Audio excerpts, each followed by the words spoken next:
जिसके कान हों वो सुन ले, जिसकी आंखें हों वो देख ले।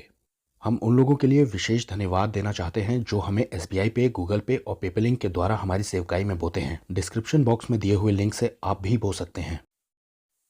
अदन की वाटिका में बहुत कुछ ऐसा घटा है जिसे हम पूरी तरह से नहीं जानते हैं। इसमें कई सारे पहलुओं को हम देखते हैं, लेकिन आज हम सांप के बारे में कुछ ऐसा जानने जा रहे हैं जो शायद ही आपने ध्यान दिया हो। परमेश्वर जब सर्प को दंड देते हैं तो 14वीं आयत में ये लिखा है, तब यहोवा परमेश्वर ने सर्प से कहा, तूने जो ये किया है इसलिए तू सब घरेलू पशुओं और सब बनेले पशुओं से अधिक शापित है। यहाँ पर पूरी एनिमल किंगडम के ऊपर परमेश्वर श्राप को ठहरा रहे हैं, लेकिन उनमें सबसे ज्यादा श्रापित सांप को कह रहे हैं। और फिर आगे लिखा है कि तू पेट के बल चला करेगा और जीवन भर मिट्टी चाटता रहेगा। अब सर्प के विषय में जेनेसिस 3:1 में लिखा है कि ये बड़ा धूर्त था। इंग्लिश में आया है कि क्राफ्टी था। इसे दो तरह से इस्तेमाल किया जा सकता है, बुरे सेंस में और अच्छे सेंस में। यहाँ पर ये बुरे सेंस में भी इस्तेमाल हुआ है और अच्छे सेंस में भी इस्तेमाल हुआ है। मैं बताता हूँ कैसे। इस बात को दरअसल इस तरह कहा जाना चाहिए कि सर्प बड़ा बुद्धिमान था। अब बुद्धि आप खराब तरह से भी चला सकते हैं और सही तरह से भी चला सकते हैं। अब जितनी प्रजातियां यहोवा परमेश्वर ने बनाई थी, यानी कि जितने बनेले पशुओं को परमेश्वर ने बनाया था,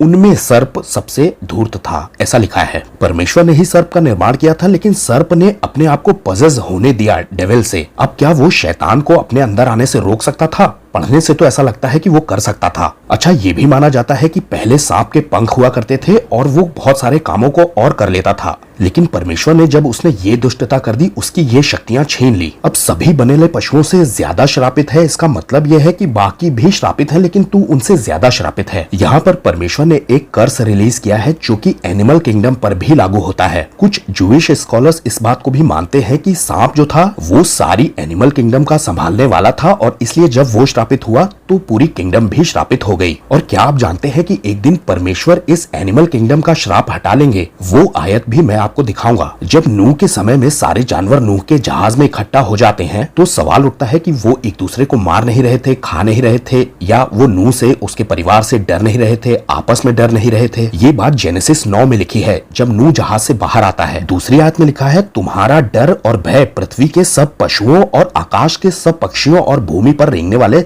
सब जंतुओं और समुद्र की सब मछलियों पर बना रहेगा, और वो सब तुम्हारे वश में कर दिए जाते हैं। इसका मतलब ये है कि यहाँ से डरना शुरू कर दिया इंसानों से, जानवरों ने, मछलियों ने। लेकिन इससे पहले ये इंसानों से डरते नहीं थे, इंसानों से भागते नहीं थे, आपस में भी लड़ते मारते नहीं थे, यहाँ तक कि ये सब शाकाहारी थे। ये बात भी बाइबल में दी है। परमेश्वर ने एनिमल किंगडम को जो श्राप दिया है वो श्राप एक दिन हटने वाला है, कि मैंने आपको बताया। और जेनेसिस 9:2 में जो हमने पढ़ा कि यहाँ से डर पैदा हो गया इंसानों का, ये भी एक दिन हटने वाला है। ये बात यशायाह की किताब में दी हुई है। एक दिन जब यीशु मसीह का राज्य आ जाएगा तब एनिमल किंगडम को रिस्टोर कर दिया जाएगा, और ये डर भी इंसानों का खत्म हो जाएगा जानवरों के अंदर से, और इन्हें फिर से शाकाहारी बना दिया जाएगा। ऐसी भी पॉसिबिलिटी है। क्यों? क्योंकि इनमें जो लड़ाई झगड़ा होता है, मारकुटाई होती है खाने के लिए, ये भी बंद हो जाएगी। बाइबल कहती है कि यहोवा के ज्ञान से पूरी पृथ्वी भर जाएगी उस दिन। यशायाह 11:2।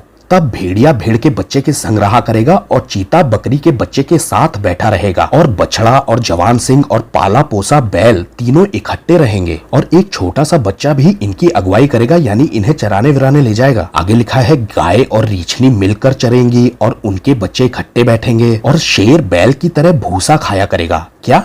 जी हाँ, यहाँ उसे वेजिटेरियन बना दिया गया है। दूध पीने वाला बच्चा करैत के बिल पर खेलेगा, मतलब दूध पीने वाला बच्चा जहरीले सांपों की बांबी के आसपास खेला करेगा, और दूध छुड़ाया हुआ लड़का नाग के बिल में हाथ डाल देगा। यीशु मसीह के राज में फिर से एक बार ये समय आने वाला है। बच्चे खेला करेंगे इन जानवरों के साथ, और जानवर आपस में भी लड़ेंगे नहीं, एक दूसरे को मारकर खाएंगे नहीं। और ये बात यशाया में एक दूसरी जगह पर भी दी है, मैं दिखाता हूँ। अजाया 65:24। उनके पुकारने से पहले ही मैं उनको उत्तर दूंगा और उनके मांगते ही मैं उनकी सुन लूंगा, यानी कि परमेश्वर तुरंत पुकारने पर जवाब देंगे। 25वीं आयत में लिखा है, भेड़िया और मेमना एक संग चरा करेंगे। लेकिन भेड़िया तो मांसाहारी होता है, वो चरता नहीं है, लेकिन चरेगा। और शेर बैल की तरह भूसा खाया करेगा। लेकिन और सांप का आहार मिट्टी मिट्टी ही रहेगा। मेरे सारे पवित्र पर्वत पर ना कोई किसी को दुख देगा और ना कोई किसी की हानि करेगा, यहोवा का यही वचन है। सांप को जो शक्तियां दी गई थी वो उसे रिस्टोर नहीं की जाएगी और वो मिट्टी ही चाटेगा। सांप जो भी खाता है उसमें मिट्टी जरूर लगी होती है, ये बात एक फैक्ट है। अब सांप को रिस्टोर इसलिए नहीं किया जाएगा क्योंकि पाप उसी की वजह से आया है और ये वजह है कि यीशु मसीह के राज्य में सबका आना जरूरी है। एक दिन ये समय आएगा। दुनिया के लोगों को ये सब कुछ नहीं मालूम है कि किंगडम रिस्टोर होने वाली है, एनिमल्स की और हमारी पृथ्वी की भी। बाइबल कहती है कि सृष्टि बड़ी आशा से बाट जो रही है अपने रिस्टोर किए जाने की और उसे एक दिन कर भी दिया जाएगा। लेकिन जो श्राप सांप के ऊपर पड़ा है वो पड़ा ही रहेगा, सांप मिट्टी ही चाटेगा।